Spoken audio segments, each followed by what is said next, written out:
পিনাকি ভট্টাচার্য রচিত ফুলকুমারী থেকে আজ পাঠ করছি ১৩তম পর্ব।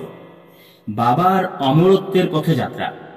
ভাঙা ভাঙা ঘুম আর অস্বস্তিকর খোয়াব খারাপ দিনের ইশারা দেয়।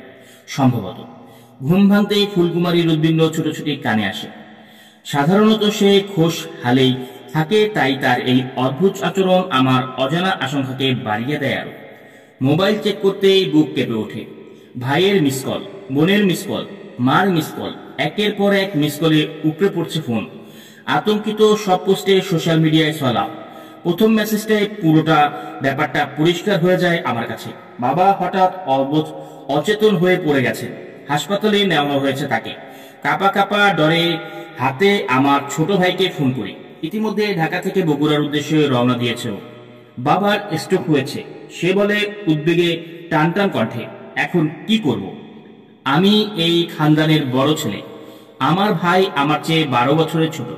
খানদানের একমাত্র ডাক্তারও আমি, তাই ফয়সালা নেওয়ার দায়িত্ব আমার। যদিও আমি প্যারিসে আমার ছোট্ট অ্যাপার্টমেন্টে বন্দি, তবুও বেদনার্তভাবে দূর থেকেই দেখতে হচ্ছে সবকিছু। ডাক্তারদের সঙ্গে কথা হলো, দেখো তাকে ঢাকায় নেওয়ার ব্যবস্থা করা যায় কিনা। বাবার অবস্থা অনেকদিন ধরেই ক্রমশ খারাপ হচ্ছিল। আলঝেইমারের লক্ষণগুলো স্পষ্ট হয়ে উঠছিল। ধীরে ধীরে তার স্মৃতি ঝাপসা হয়ে যাচ্ছে। রোজকার ঘটনাগুলো তলিয়ে যাচ্ছে অতল গহরে, অথচ অতীতের দূর স্মৃতিগুলো যেন জীবন্ত হয়ে উঠছিল তার কাছে। তিনি আর আমাদের বাড়িটা চিনতে পারতেন না। মাকে একদম পোক্ত ইমানে বলতেন, আরে এই বাড়ি আমাদের না। এটা কি ডিমেনসিয়া নাকি মানুষের জীবন যে কতটা খেলো তারই এক অনিবার্য বার্তা। আমার মেডিকেল জ্ঞান আর পরিস্থিতি আন্দাজ করার ক্ষমতা আমার মনকে ইশারা দিতে থাকে। এই সফরে বাবা আর ফিরবেন না। আর আচমকাই এক তিক্ত তদবিরের সামনে পড়ে যাই আমি। সম্ভবত বাবার সাথে এই দুনিয়ার সফরে আর কোনোদিন দেখা হবে না আমার। বাবা আসলে নিজের মধ্যে থাকতে চাইতেন। খুব আড়াল প্রিয় আর অন্তর্মুখী ছিলেন তিনি। তবুও অনেক মানুষই তার সান্নিধ্য এসেছে। যদিও তার কাজের ক্ষেত্র ছিল ইলেকট্রিক্যাল ইঞ্জিনিয়ারিং, কিন্তু সরকারি চাকরিতে থাকাকালে অল্প দিনেই তিনি বুঝে গেলেন এই ময়দান আসলে তার জন্য না। মূলত থিয়েটারই ছিল তার সত্যিকারের মহব্বতের জায়গা। ৭১-এর গৃহযুদ্ধ শেষে নিজেদের ভিটেমাটিতে ফেরার পর বাবা বগুড়া নাট্যগোষ্ঠী নামে নাট্যদল গড়ে তোলেন। বগুড়ার একদল তরুণ থিয়েটার কর্মী বাবাকে ঘিরে শুরু করলেন তাদের থিয়েটার চর্চা। তিনি ছিলেন যুদ্ধের খুনে দাগ বয়ে বেড়ানো মানুষদের মধ্যে একজন।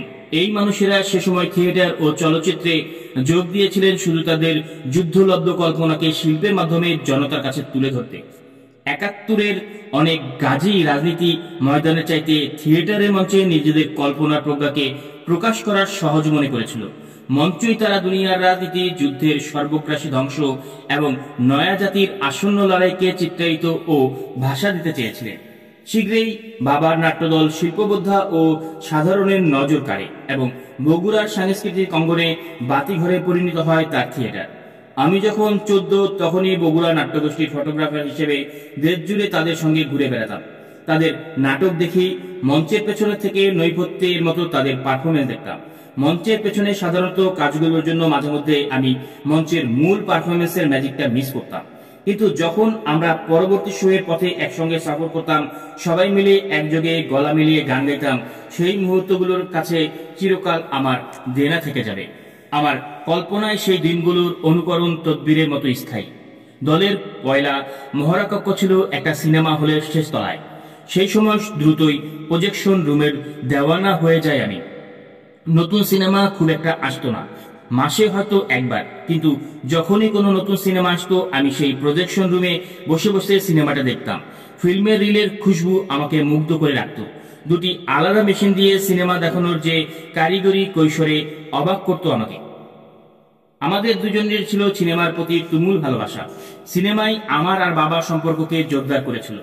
আমরা পরস্পরের কাছাকাছি এসেছিলাম সিনেমার মধ্য দিয়ে। একসময় বাবাই আমাকে মাঝে মধ্যে তার প্রিয় সিনেমা পাঠাতে বলতেন। ধীরে ধীরে আমরা সিনেমার একটা আর্কাইভ গড়ে তুলি। শত শত ক্লাসিক সিনেমা ছিল আমাদের নিজেদের মহা হেফজখানায়। ইংরেজি, ইরানি, রুশ আরো ভিন্ন ভিন্ন ভাষায় ধ্রুপদী সব সিনেমা।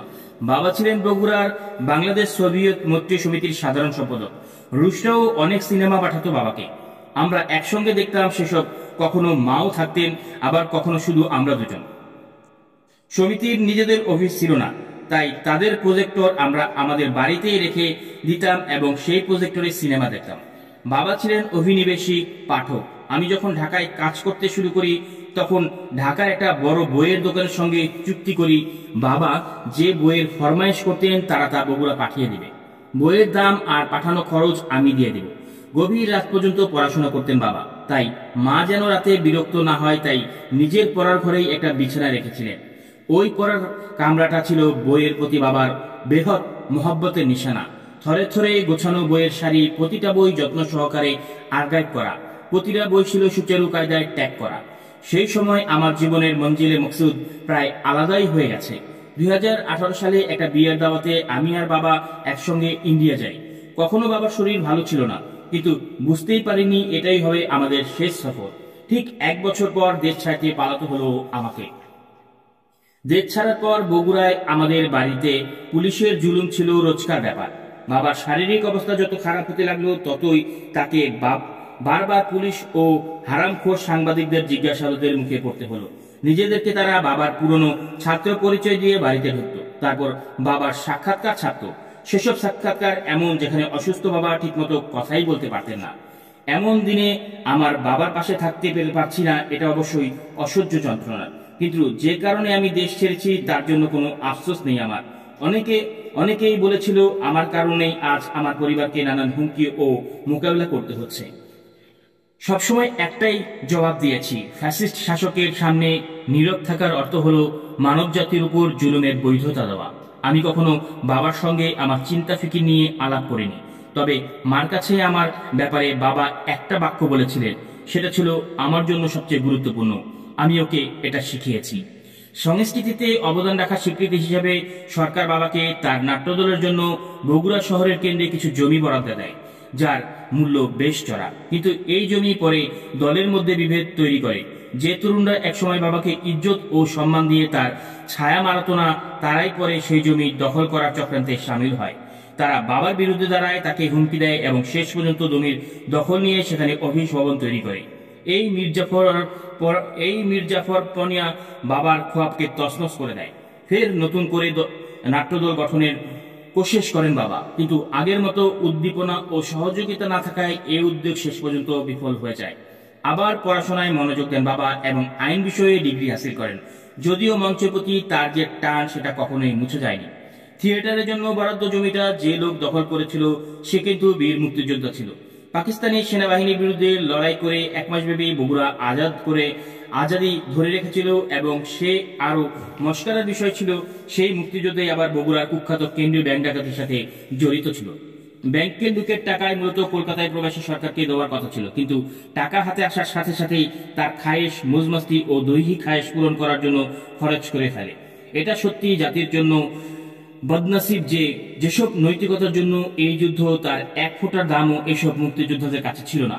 প্রতিদিনই আমার ছোট ভাই ও ছোট মামাকে ফোন করে বাবার চিকিৎসার জন্য সবচাইতে ভালো উপায় তালাশ করতাম। অবশেষে বাবাকে আমরা ঢাকায় বাংলাদেশের সেরা হাসপাতালে নিয়ে যাওয়ার জন্য এয়ার অ্যাম্বুলেন্স ঠিক করি। ডাক্তারেরা বাবার মস্তিষ্ক ক্রমাগত রক্তক্ষরণের কারণ খুঁজে পায়। আসল হারামি ছিল রক্ত পাতলা করার ওষুধ।